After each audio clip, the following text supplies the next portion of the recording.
राम उन सभी को उदारतापूर्वक उपहार देते हैं जिन्होंने युद्ध जीतने में उनकी मदद की थी। सभी वानरों को शानदार पुरस्कार मिलते हैं और उन असुरों को भी जो विभीषण के साथ आए थे। राम ब्राह्मणों और साधुओं को बहुत सारी भिक्षा और चढ़ावा देते हैं। राम का एक भक्त बेचैनी से अपने उपहार का इंतजार कर रहा है। उसे महसूस होता है कि उसकी उपेक्षा की जा रही है और धीरे धीरे उसके मन में गुस्सा भरने लगता है। दिन बीत रहा है और सामान्य से सामान्य वानर को उपहार दे दिया गया है, लेकिन ये भक्त अभी तक उपेक्षित है। अंत में जब सभी लोग चले जाते हैं, हनुमान अपने कांपते होठों और आंसू भरी आंखों के साथ खड़े रहते हैं।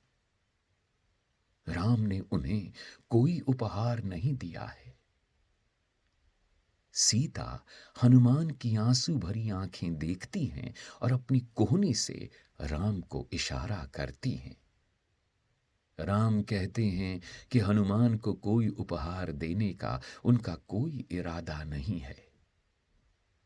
हनुमान अपना सिर झुकाए खड़े हैं और उनके गालों पर से दुख और अपमान से भरे आंसू बहने लगते हैं।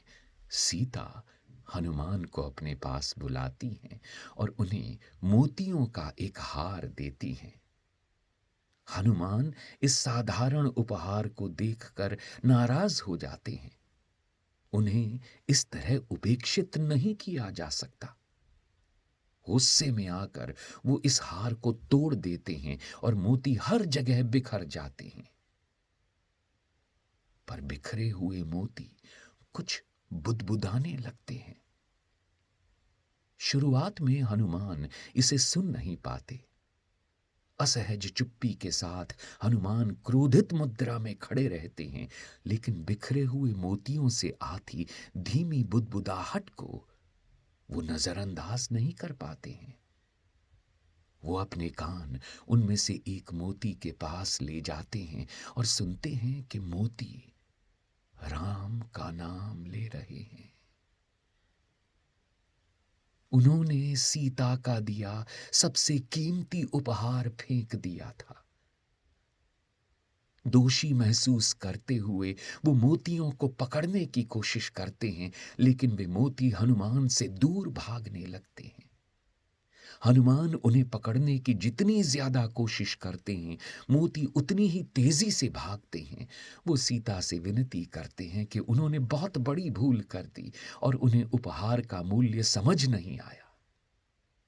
सीता कहती हैं कि राम ने तुम्हें कोई उपहार इसलिए नहीं दिया क्योंकि उनका मानना है कि तुम में और उनमें कोई अंतर नहीं है। तुम और वो एक ही हैं। तुमने गौर नहीं किया, उन्होंने मुझे भी कोई उपहार नहीं दिया, न ही उन्होंने लक्ष्मण को कोई उपहार दिया। तुम नहीं समझते हो कि तुम उनके प्रिय हो? शायद तुम उनके लिए लक्ष्मण या मुझसे भी अधिक प्रिय हो। राम सीता के शब्दों पर मुस्कुराते हैं और हनुमान राम के चरणों में गिरकर क्षमा मांगने लगते हैं। राम कहते हैं, जब हम उपेक्षित महसूस करते हैं, हम नाराज हो जाते हैं। हालांकि शायद ही हम कभी ये जानने की कोशिश करते हैं कि हमारे प्रियजन ने हमारी उपेक्षा क्यों की है।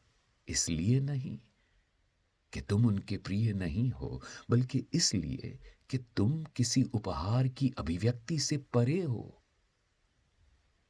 अगर तुमने उनके लिए कुछ किया है जो तुमसे प्रेम करते हैं और उसके बदले में किसी उपहार की चाह रखते हो, तो प्रेम का कोई अर्थ नहीं है। तुम अपने प्रेम का सौदा किसी उपहार से कर रहे हो। मैंने तुम्हें कभी अपने से अलग माना ही नहीं। मैं कर्म करता हूं क्योंकि कर्म करना मेरा धर्म है। हनुमान, मेरा मानना है कि तुमने मेरे लिए जो भी किया है वो करना तुम्हारा धर्म है। अगर ऐसा है तो जिसे उपहार देना चाहिए वो स्वयं महेश्वर समय है। तुम्हारे कर्म के उपहार या फल का मूल्य कम करने वाला मैं कौन हूं? हनुमान अपनी भूल समझ जाते हैं और क्षमा मांगते हैं।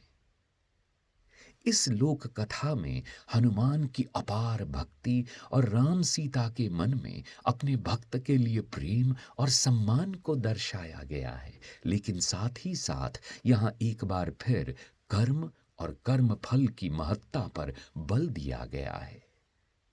ये लोक कथा भगवद गीता के सारांश से अलग नहीं है। इस कर्म के माध्यम से राम हनुमान को निष्काम कर्म की महत्ता बता रहे हैं, यानी बदले में कुछ भी उम्मीद किए बिना अपना कर्तव्य पूरा करना।